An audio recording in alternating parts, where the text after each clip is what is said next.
حد يمرض أو يكون فيه قرحة أو جرح، كان يبل أصبع السبابة، يبلها بريقه. خد بالك من الوصفة دي، يبلها إيه؟ بريقه، ويحطها على التراب على الأرض.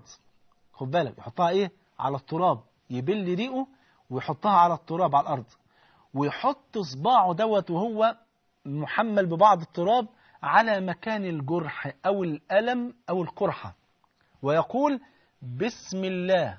خد بالك، تربة أرضنا بريقة بعضنا يشفى سقيمنا بإذن ربنا. نعيدها تاني.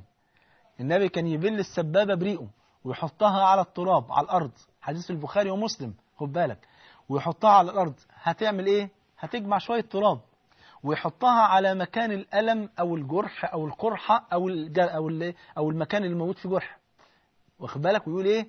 بسم الله تربة، يعني من التربة من الأرض، تربة أرضنا بريقة بعضنا يشفى سقيمنا، مش بالتراب، لا، بإذن ربنا، بإذن ربنا.